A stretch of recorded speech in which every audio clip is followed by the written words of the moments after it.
Jin stepped off the transport ship and looked around the docking bay. Everything was bigger than he expected. The ceiling stretched so high above him that he could barely see it. Strange beings walked past him in every direction. Some had 4 arms. Others had scales instead of skin. A few floated in the air without touching the ground at all. This was Meridian 7, the biggest space station in this part of the galaxy. Jin was going to work here now. He was an engineer, and Earth had sent him to help fix things and learn from the other species. It was humanity's first real chance to be part of the Galactic Coalition. "Jin, over here," a voice called out. He turned and saw Yuna waving at him. She was another human, one of the few already working on the station. Yuna was a scientist who studied alien life forms. She had been here for 3 months already. "Welcome to Meridian 7, Yuna said with a smile. "It's a lot to take in, isn't it?" Jin nodded. "I've never seen so many different species in one place." "You'll get used to it," Yuna said. "Come on, I'll show you to your quarters. Then we can grab some food. The station has kitchens for every species. The human section is small, but the food is pretty good." As they walked through the station's corridors, Jin noticed something. Many of the aliens stopped and stared at them. Some whispered to each other. A few even moved away, as if they didn't want to get too close. "They do that a lot," Yuna said quietly. "Most species here think humans are weak. They see us as too soft, too emotional. We don't have natural armor or weapons. We're not strong like some of the others, so they don't take us seriously." Jin frowned. "That doesn't seem fair." "It's not," Yuna agreed. "But we're new here. We have to prove ourselves." They passed through a large common area. That's when Jin first saw them. 3 creatures that looked like a mix between big cats and people. They walked on 2 legs and wore clothes, but they had fur covering their bodies. Their faces had sharp features, with pointed ears and golden eyes. Their hands ended in claws that looked very dangerous. "Those are Velrathi," Yuna explained. "They're a warrior species. Very strong, very proud. They run most of the security on this station." One of the Velrathi adults noticed Jin staring. The creature's eyes narrowed, and a low growl rumbled in its throat. Jin quickly looked away. "Don't stare at them too long," Yuna whispered. "They take it as a challenge." The next few days were busy. Jin learned his way around the engineering sections. He met other workers from different species. Some were friendly. Others ignored him completely. He spent most of his time fixing broken equipment and updating old systems. On his 4th day, Jin was working in a maintenance corridor deep in the station. It was a quiet area where not many people went. He was kneeling on the floor, repairing a power junction box, when he heard small sounds coming from behind him. Scratch, scratch, scratch. Jin turned around slowly. 3 small Velrathi cubs were watching him from a few meters away. They were much smaller than the adults, maybe the size of human children. Their fur was softer and lighter in color. Their ears were too big for their heads, and their paws seemed too large for their bodies. The cubs stared at Jin with wide, curious eyes. One of them took a step forward, sniffing the air. "Hello there," Jin said softly. The cubs jumped back, startled by his voice. But then they came forward again, even more curious than before. "You shouldn't be here alone," a sharp voice said. Jin looked up and saw an adult Velrathi rushing toward them. This one wore a caretaker's uniform. She scooped up the cubs quickly, holding them close to her body. "Stay away from the human," the caretaker said to the cubs. "They are not like us." But the cubs kept looking at Jin. One of them reached out a small paw in his direction. The caretaker, whose name was Nurse Kess, frowned at Jin. "You should not interact with Velrathi young. It is not appropriate." "I'm sorry," Jin said. "They came to me. I didn't mean to disturb them." Nurse Kess made a huffing sound and carried the cubs away. But Jin noticed that the smallest cub kept looking back at him, even as they disappeared around the corner. That evening, Jin told Yuna about the encounter. "You met Commander Thrax's cubs?" Yuna said, her eyes going wide. "Jin, those are the most important cubs on this station. Thrak is the head of the Velrathi patrol unit. He's like a military commander. His cubs are protected at all times. I didn't do anything wrong, Jin said. They just came up to me while I was working. I know, Yuna said. But you need to be careful. Velrathi are extremely protective of their young.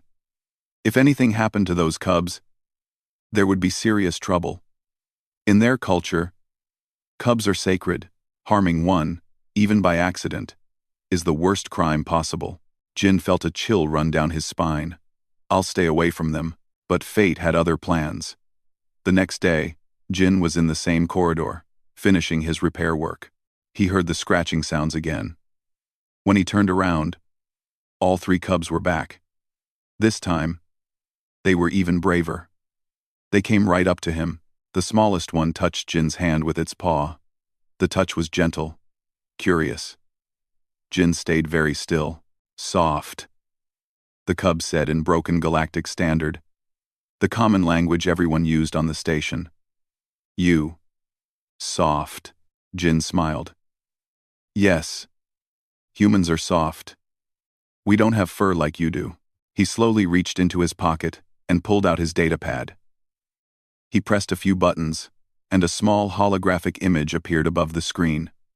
It showed Earth, slowly spinning with blue oceans and green lands. The cubs gasped in wonder. Their eyes grew even wider. They crowded around Jin, trying to touch the hologram. Their small paws went right through the light, which made them chirp in confusion and delight. This is my home planet, Jin explained. It's called Earth. The cubs made happy sounds. They were completely focused on the hologram, their tails swishing back and forth with excitement. Jin didn't notice Commander Thrak standing at the end of the corridor, watching everything. The Velrathi commander's face was unreadable. His golden eyes were fixed on Jin and the cubs. His hand rested on the weapon at his belt. After a long moment, Thrak turned and walked away silently. He said nothing, but something had changed. The commander had seen a human being gentle with his children. He had seen his cubs, who were usually shy around strangers, approaching the soft-skinned alien without fear. It was something Thrak would think about in the days to come, something that would matter very soon. Jin finished showing the cubs the hologram. Then, Nurse Kess appeared again, more flustered than before. She quickly gathered the cubs and hurried away, scolding them in the Velrathi language. But as the smallest cub was carried away, it called back to Jin. Soft Jin, it said. Nice, Soft Jin. Jin smiled and waved. He had no idea that this simple moment of kindness would soon change everything on Meridian 7. He had no idea that in just 3 days, those same cubs would go missing, and he would be the one blamed for their disappearance. The quiet days on the station were about to end. 3 days passed without incident. Jin went about his work, fixing broken systems and learning more about the station. He didn't see the cubs again, though he sometimes thought about them. Those curious golden eyes and soft chirping sounds stayed in his memory. It was early morning when everything changed. Jin was in the human quarters, having breakfast with Yuna and 2 other human workers. The room was small and quiet, with earth music playing softly in the background. Then the alarm went off. It wasn't the normal alarm that meant someone needed to get to work. This was different. This sound was sharp and urgent, repeating over and over. Red lights began flashing in the corridors outside. What's happening? Jin asked, standing up quickly. Yuna checked her datapad. Her face went pale. It's a protocol, Scarlet. That means, before she could finish, the door burst open. 3 Velrathi warriors stood there, their weapons drawn. Their fur was standing on end, making them look even bigger and more dangerous than usual. All humans will return to their quarters immediately, the lead warrior growled. No one leaves, no one moves. What's going on? Yuna asked, trying to stay calm. The commander's cubs are missing, the warrior said. His voice was cold and angry. They were taken from the nursery. You will stay here until we find them. The door slammed shut. They heard a lock click into place from the outside. Jin and the others looked at each other in shock. Missing? Jin said. How could they be missing? The nursery is one of the most protected places on the station. Yuna was already pulling up information on her datapad. Look at this. The entire station is going into lockdown. All non-Velrathi personnel are being confined. They're searching everywhere. Through the walls, they could hear running feet, shouting voices, and the sound of doors being forced open. The Velrathi warriors were tearing through the station, looking for the cubs. An hour passed. Then 2. Jin paced back and forth in the small room. The other humans sat quietly, fear written on their faces. Everyone knew what this meant. If those cubs were hurt, if they were found dead, there would be terrible consequences. Why are they locking us up? One of the other humans asked. We didn't do anything. Because we're the outsiders, Yuna said quietly. We're the newest species here. The ones they trust the least. And Jin, you've had direct contact with the cubs. They'll want to question you especially. Jin's stomach dropped. He hadn't thought about that. Yes, he had met the cubs. He had shown them the hologram. But he would never hurt them. He would never hurt any child. The door opened again. This time, it was Commander Thrak himself. The Velrathi commander filled the doorway. His fur was standing on end. His claws were out. His eyes blazed with anger and fear. You, he said, pointing at Jin. Come with me. Jin stood up. His legs felt weak, but he walked toward the door. Yuna grabbed his arm. He didn't do anything, she said firmly. Jin is a good person. He would never harm anyone. Thrak's eyes shifted to Yuna. For a moment, Jin thought the commander might strike her, but instead, Thrak simply said, That will be determined. Come now, human. Do not make this difficult. Jin was led through the corridors by 4 Velrathi warriors. Everywhere he looked, he saw chaos. Workers from all species were being questioned. Storage rooms were being emptied. Security teams were checking every corner, every vent, every possible hiding place. They brought Jin to an interrogation room. It was cold and bare, with only a table and 2 chairs. Commander Thrak sat across from him. 2 other warriors stood by the door, their weapons ready. Tell me everything, Thrak said. His voice was controlled, but Jin could hear the emotion underneath. This wasn't just a commander speaking. This was a father whose children were missing. Tell me every interaction you have had with my cubs. Jin took a deep breath and told the truth. He explained how he met the cubs in the maintenance corridor. He described showing them the hologram of Earth. He mentioned that Nurse Kess had taken them away both times. I would never hurt them, Jin said. They were curious and friendly. I thought they were wonderful. Thrak's eyes narrowed. Humans are known for strange behaviors. You form attachments to young that are not your own. You collect creatures as pets. Some species believe this is a sickness, a disorder in your minds. It's not a sickness, Jin said. It's called compassion. We care about others. We want to protect those who are vulnerable, or you want to possess them, Thrak growled. To take them for yourselves. No, Jin said firmly. That's not true. I don't know where your cubs are, Commander. But I promise you, I had nothing to do with their disappearance. I hope you find them safe. Thrak stared at Jin for a long time. Finally, he stood up. You will remain in custody. If my cubs are not found, if they are harmed in any way, there will be justice. Do you understand? Jin understood. He was taken to a holding cell. It was small and dark. Through the walls, he could hear the station's systems humming. He could hear voices shouting in the distance. Yuna was brought to a different interrogation room. She was questioned for hours by Velrathi security officers. They asked about human psychology, about human history, about human crimes. They wanted to know if humans had ever stolen children from other species. We don't steal children, Yuna said, her patience wearing thin. We protect them. It's part of who we are. Then explain why the cubs went missing after your colleague made contact with them, the Velrathi interrogator said. Explain the timing. I can't explain it, Yuna admitted. But correlation doesn't mean causation. Just because Jin met the cubs doesn't mean he took them. Perhaps not, the interrogator said. But he is the only non-Velrathi who has had direct contact with them in recent days. That makes him a suspect. Back in his cell, Jin sat on the hard bench and put his head in his hands. Somewhere on this station, 3 small cubs were missing. They might be scared, they might be in danger, and everyone was too busy suspecting him to actually look for them properly. Hours passed. 6, then 7, then 8. The search continued throughout the station. Security teams checked every deck, every room, every possible location. They used scanners to detect Velrathi life signs. They reviewed security footage from every camera. Nothing. The cubs had simply vanished. In the Velrathi command center, Commander Thrak stood over a holographic map of the station. His officers reported their findings one by one. Each report was the same. No trace of the cubs. How is this possible? Thrak roared. They are cubs. They cannot have gone far. They cannot have disabled security systems. Someone must have taken them. Nurse Kess stood in the corner, trembling. She had been questioned multiple times already.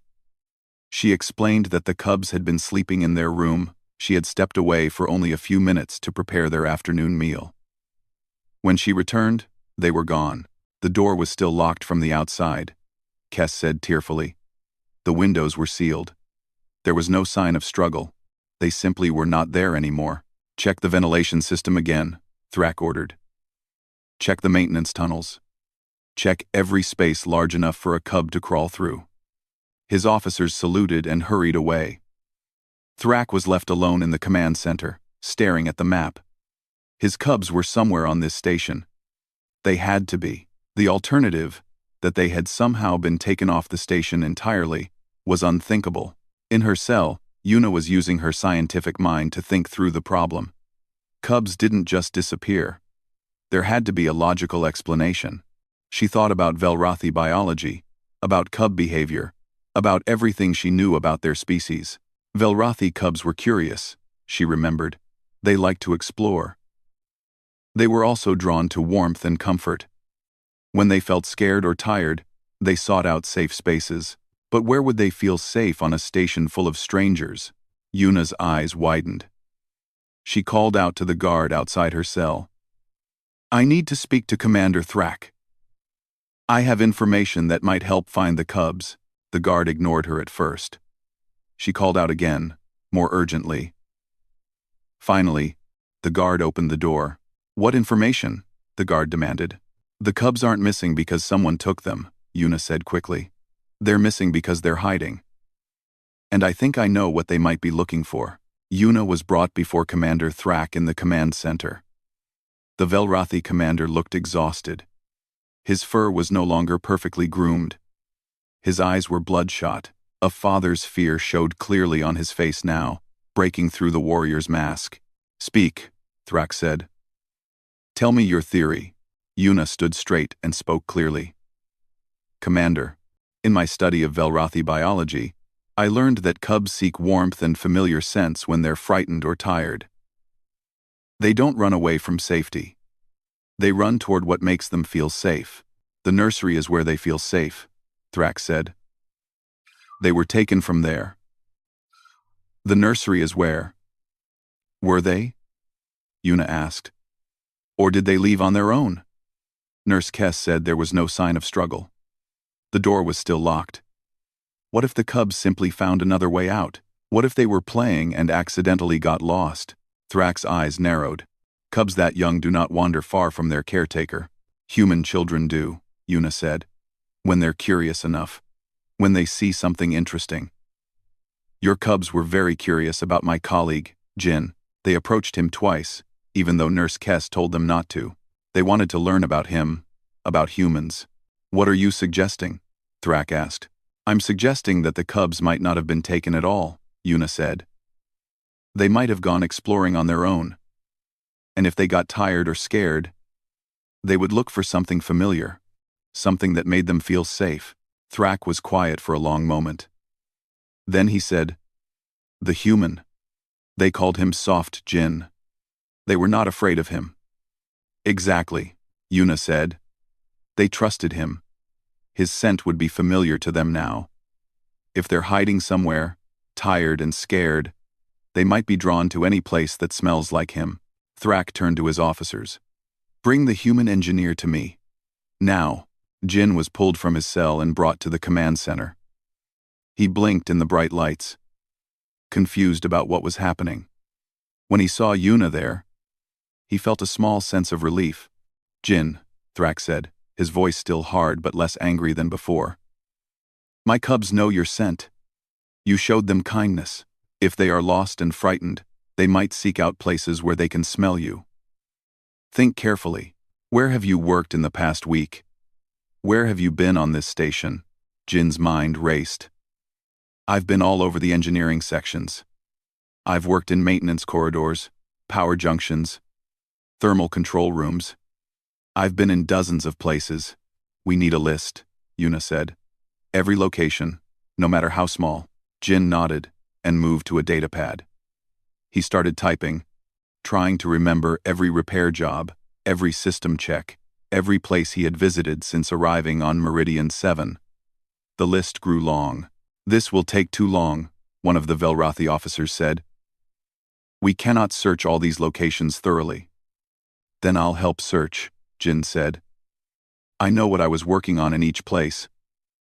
I can move faster through the engineering sections than your warriors can. Let me help find them. Thrak studied Jin's face. The human looked exhausted and worried. But there was something genuine in his expression. Something honest. You will be escorted at all times, Thrak said finally. 2 of my best warriors will accompany you. If you try anything, if this is some kind of trick, they will stop you permanently. Do you understand? I understand, Jin said. I just want to help find the cubs. They're good kids. They don't deserve to be lost and scared. The search began again, but this time with new focus. Jin led the way, with 2 large Velrathi warriors following close behind. Their weapons were drawn, ready for any threat. Other teams continued searching different areas of the station. They started in the engineering decks, checking each location on Jin's list. Thermal Control Room 7. Empty. Maintenance Corridor 12. Empty. Power Junction Station. On Deck 9. Empty. Hour 10 of the search became Hour 11. Jin could feel the warriors behind him getting more tense with each empty room. He could sense their frustration, their fear. These were not just warriors doing their duty. These were people who cared about the cubs, who wanted them safe. Where else? One of the warriors growled. Where else have you been? Jin looked at his list again. Most of the major locations had been checked. But there were smaller places. Areas he had visited briefly for minor repairs. Places that barely seemed worth mentioning. The old observation deck, Jin said slowly. On the lower levels. I was there 4 days ago, fixing a temperature regulator. But it's scheduled for renovation. It's mostly empty and sealed off. Show us, the warrior commanded. They made their way down to the lower levels of the station. These areas were older, less maintained. The lighting was dimmer here. The air felt cooler. Fewer people came to this section unless they had specific work to do. The observation deck door was locked. But the warriors had override codes. They opened it carefully. Weapons ready. The room beyond was dark and silent. Jin stepped inside first, holding a small light. The beam cut through the darkness, showing covered furniture, stacked equipment, and maintenance supplies. Dust floated in the air. The large windows that once showed a view of space were covered with protective panels. Cubs? One of the warriors called out in the Velrathi language. Cubs, are you here? Your father is looking for you. You are not in trouble. Please answer if you can hear us. Nothing. Just silence. Jin moved deeper into the room, his light scanning every corner. The warriors spread out, checking behind furniture and equipment. Jin was about to suggest they move on to the next location, when he heard something, a soft sound. Barely audible. A rhythmic breathing noise. "Wait," Jin said, quietly. "Listen. Listen." Everyone froze. In the silence, they could all hear it now. The gentle sound of breathing. Multiple sources. Close together. And underneath that, a soft rumbling sound that Jin had heard before. The purring of content Velrathi cubs. "There," Jin whispered, pointing his light toward a corner of the room. His light fell on something that made his heart stop. In the corner, surrounded by thermal blankets that had been pulled from a storage crate, were all 3 cubs. They were curled together in a small pile, their bodies pressed close for warmth. But that wasn't what shocked Jin. The cubs weren't just sleeping on the thermal blankets. They were sleeping on top of Jin's spare work jacket, the one he had left here 4 days ago after finishing his repair work. He had meant to come back for it but had forgotten. The smallest cub was draped across the jacket's shoulder, exactly as if someone was holding it. The other 2 cubs were pressed against the fabric, their faces buried in it. They were completely relaxed, purring softly in their sleep. The 2 Velrathi warriors stood frozen, their weapons still raised. They stared at the scene before them, unable to process what they were seeing. One of them made a soft, choked sound. "Commander," the warrior said into his communication device, his voice shaking. "Commander, we found them. We found the cubs.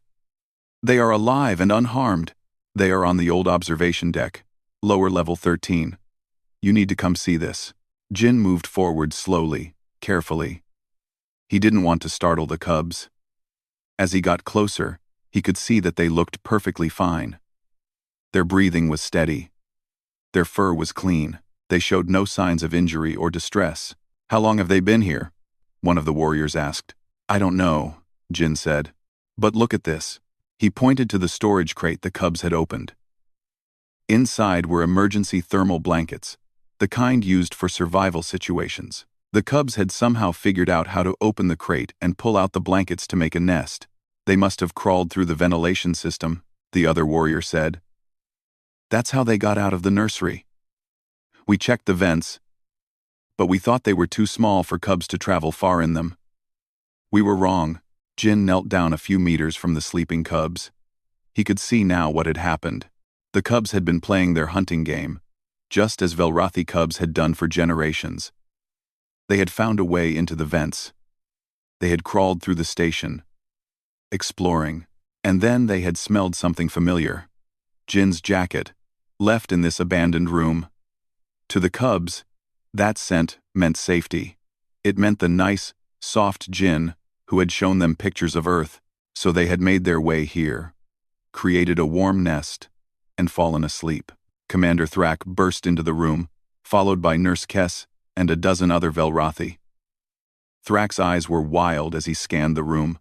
When he saw his cubs sleeping peacefully, his knees nearly gave out. He rushed forward, but Jin held up a hand. "Careful," Jin said softly. "We don't want to frighten them." Thrak stopped and looked at Jin. Then he looked at his cubs, sleeping on the human's jacket. The commander's expression was impossible to read. Yuna arrived a moment later, breathing hard from running through the corridors. She saw the cubs and let out a huge sigh of relief. "They found what made them feel safe," Yuna said quietly. "Just like I thought they would." The room was completely silent except for the soft purring of the sleeping cubs. Everyone stood frozen, watching the small pile of fur curled up on Jin's jacket. It was such a peaceful scene after hours of chaos and fear. Commander Thrak took a slow step forward, then another.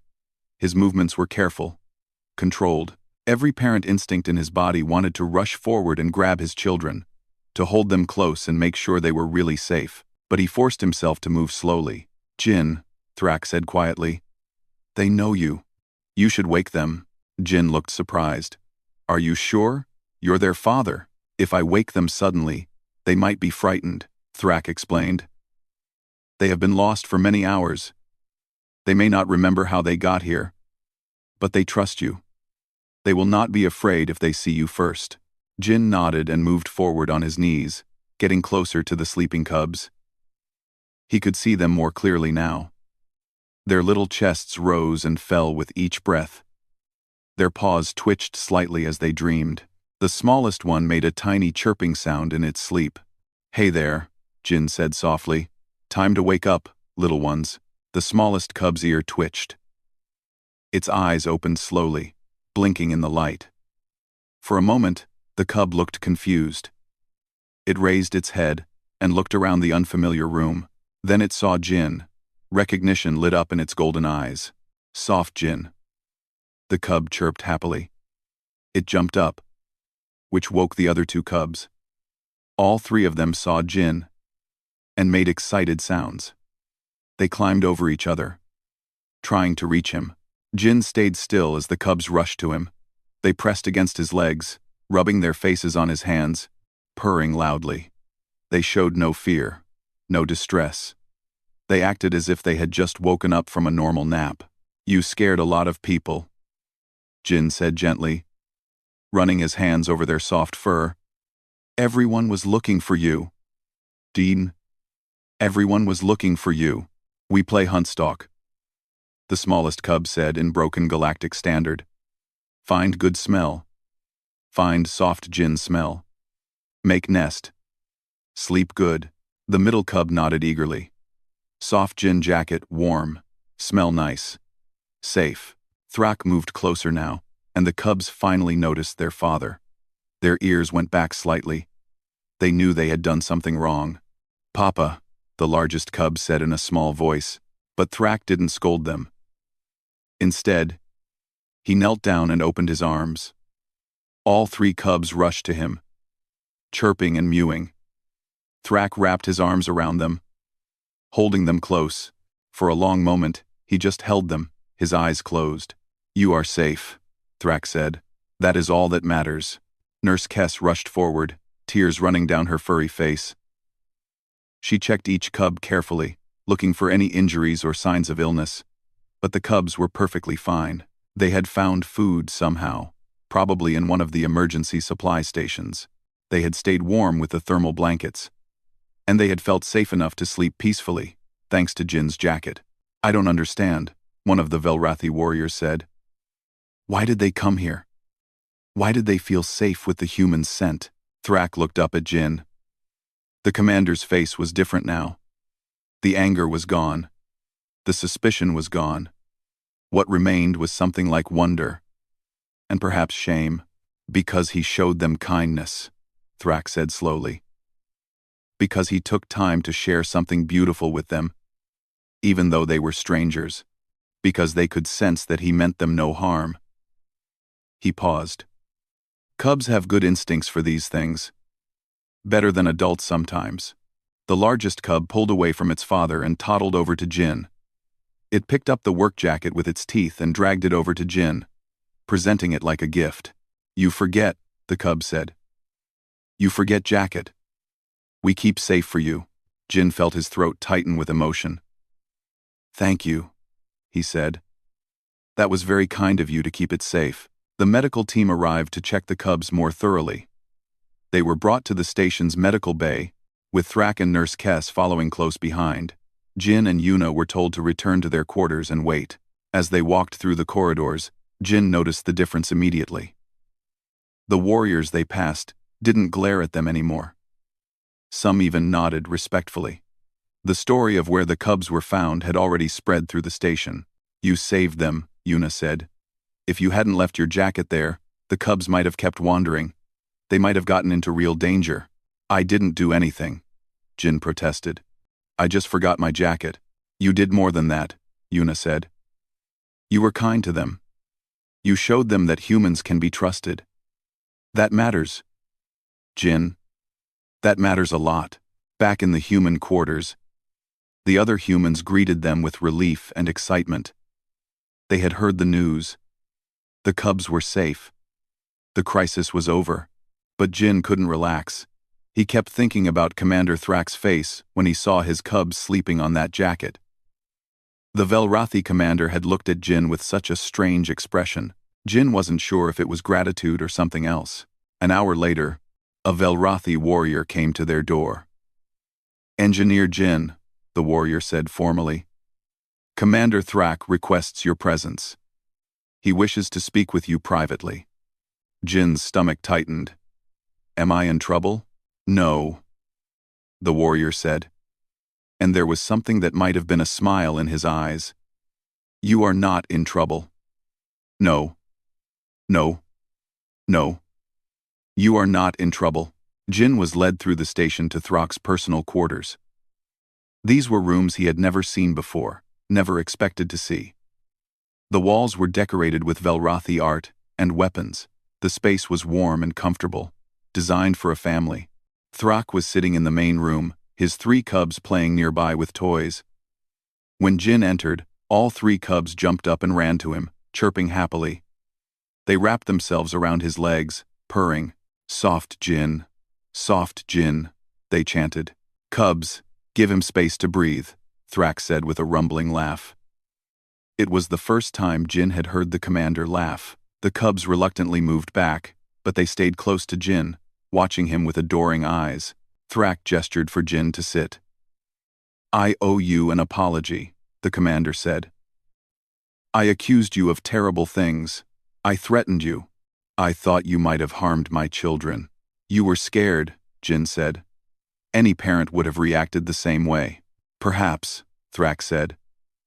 "But I let my fear make me blind. I should have seen the truth. My cubs tried to show me. They told me about the nice human who showed them pictures. They talked about you every night before sleep, but I dismissed it. I thought it was just childish fascination." He looked at his cubs, who were now showing Jin their toys, explaining each one in their broken galactic standard. "In our culture," Thrak continued, "cubs are sacred. We protect them fiercely. We do not let strangers near them. And we certainly do not let other species interact with them freely. I thought your interest in my cubs was strange. Possibly dangerous." "I understand," Jin said. "Different species have different customs. I should have been more aware of that." "No," Thrak said firmly. "You should not have to hide your natural kindness. That is what I learned today. When I saw my cubs sleeping peacefully, surrounded by your scent, choosing your jacket as their safe place, I understood something important." Thrak stood and performed a complex gesture with his hands, touching his chest, then his forehead, then extending his palm toward Jin. It was clearly some kind of formal gesture. "You showed my cubs that not all strangers are dangerous," Thrak said. "You showed them that kindness can come from unexpected places. You showed them, and you showed me, that humans have a gift we Velrothi do not fully understand. The ability to care for young that are not your own, to protect and nurture without expecting anything in return." The smallest cub climbed into Jin's lap, curling up as if preparing to take another nap. Jin carefully placed his hand on the cub's back, feeling the soft, purring vibration. "What is this gift called in your language?" Thrak asked. Jin thought for a moment. "We call it compassion," he said. "Or maybe empathy. The ability to care about others, to want them to be safe and happy, even if they're different from us. Compassion." Thrak repeated slowly, as if tasting the word. "It is a good word. A strong word. I was wrong to think it was weakness." Outside the windows, Jin could see the stars. Somewhere out there was Earth, where humans had learned long ago that strength came in many forms, not just in claws and armor, but in gentleness and understanding. "The cubs would like you to visit them again," Thrak said. "If you are willing. And I would like to learn more about humans. About your people. Perhaps we have much to teach each other." Jin smiled. "I would like that very much." News of what happened spread through Meridian 7 like fire.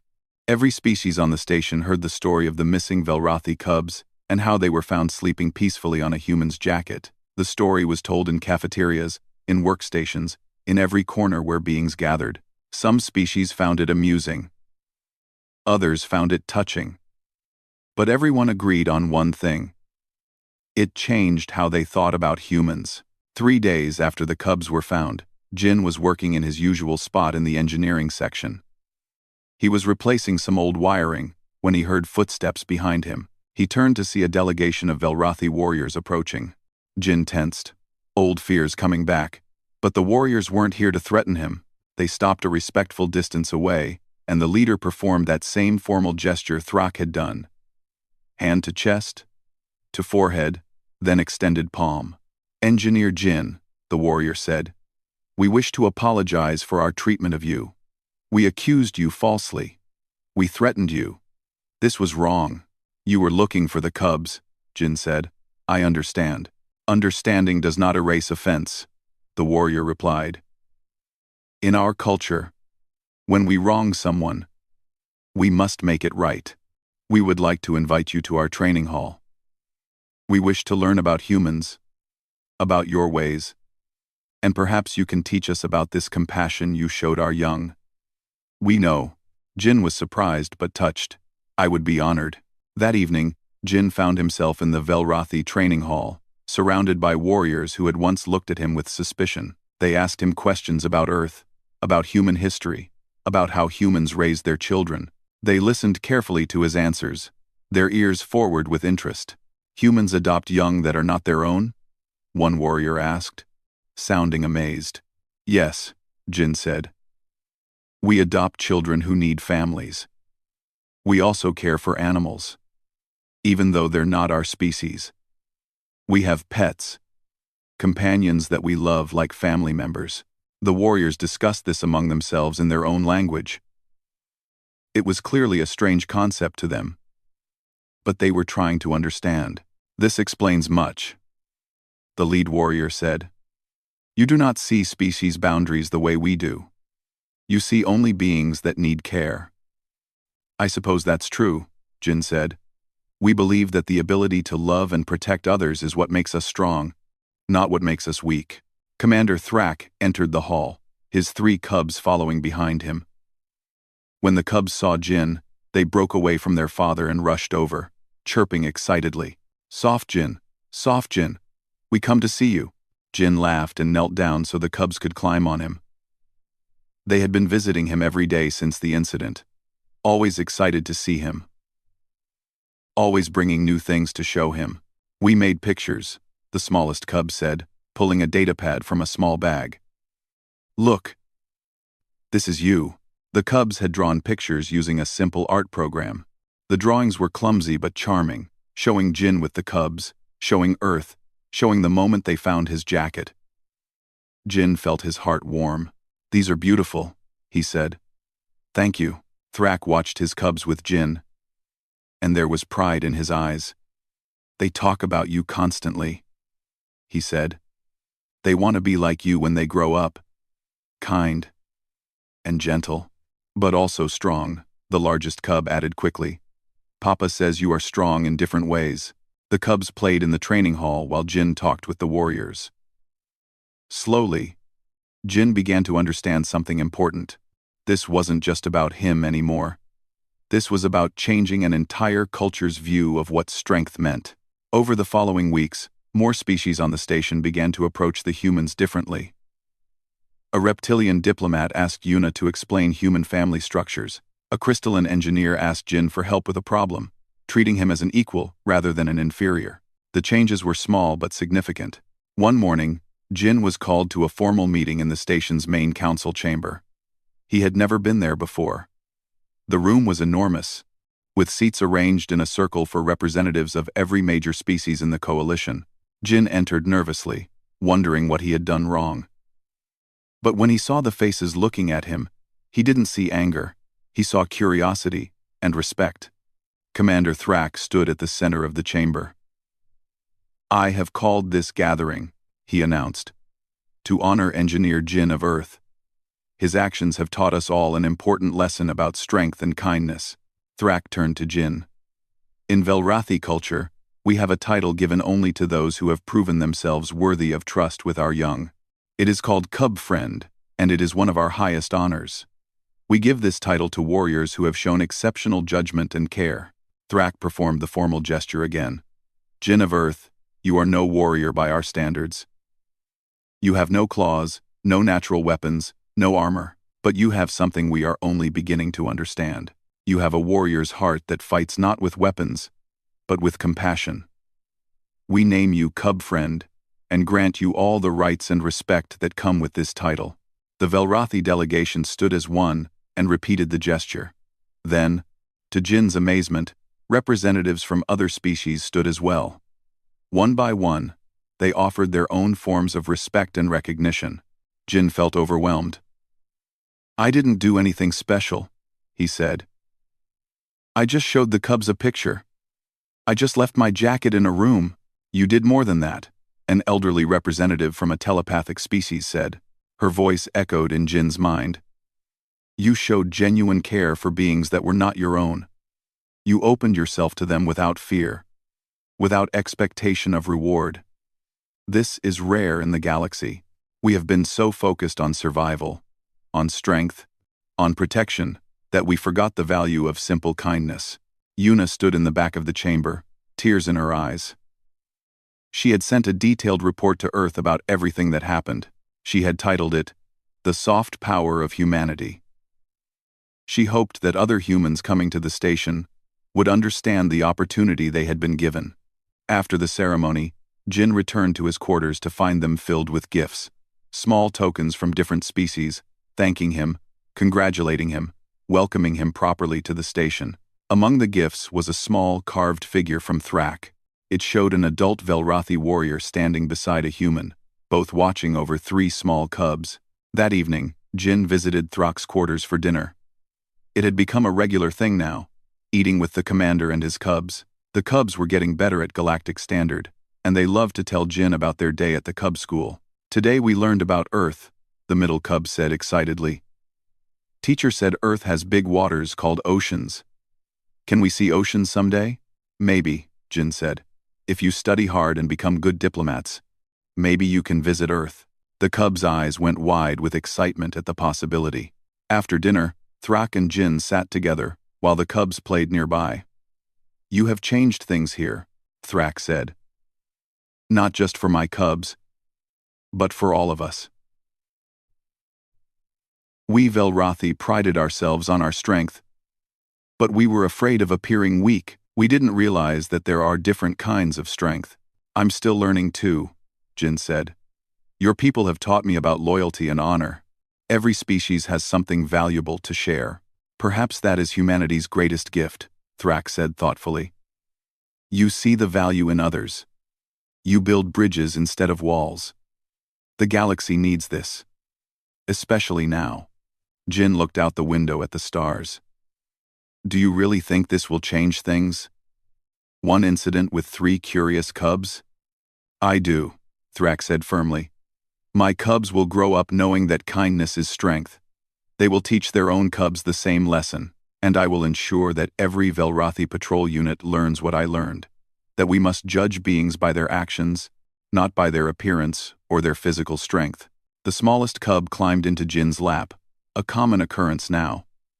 The cub was holding Jin's jacket, the same one from that day. Thrak had asked if he could keep it, and Jin had agreed. The cubs used it as a blanket, something that made them feel safe when they slept. "Soft Jin stays?" the cub asked sleepily. "I'm staying on the station," Jin confirmed. "I'll be here for a long time." "Good," the cub murmured, already drifting off to sleep. "Safe, when Soft Jin is here." Jin carefully lifted the sleeping cub and carried it to the cub's room.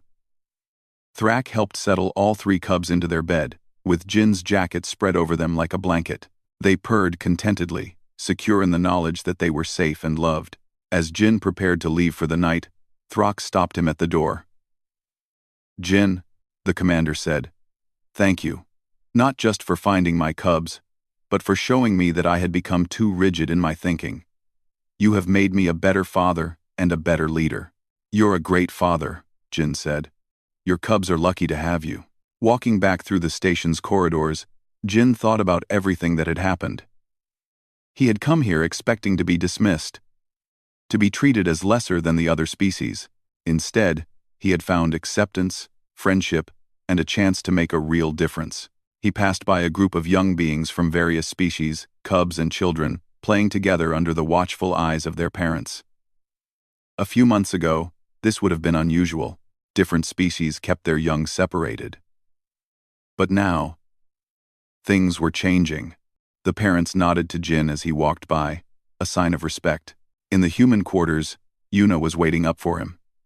"So, cub friend Jin," she said with a grin. "How does it feel to be famous?" Jin laughed. "Overwhelming. I just wanted to fix some wiring." "You fixed more than wiring," Yuna said. "You fixed some broken assumptions. You showed everyone that humanity belongs here, not despite our compassion, but because of it." Jin sat down, feeling the weight of the day settling on him. "Do you think other humans will understand this? When more of us come to the station?" "I think so," Yuna said. "We just have to be ourselves. Be kind. Be genuine. Be willing to learn from others. The rest will follow."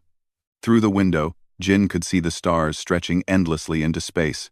Somewhere among those stars were thousands of species, millions of worlds, all trying to find their place in the galaxy. And somehow, despite their lack of claws or armor or natural weapons, humans had found theirs. Not as warriors, not as conquerors, but as friends, as caretakers, as bridges between different worlds. Jin thought about the 3 small cubs sleeping peacefully under his old jacket. He thought about Commander Thrak, learning to see strength in gentleness. He thought about all the other species on Meridian 7, slowly opening their minds to new possibilities. And he smiled, knowing that humanity's journey in the stars was just beginning. The patrol had reported missing cubs, and in finding them, they had discovered something far more valuable. A new understanding of what it meant to be strong.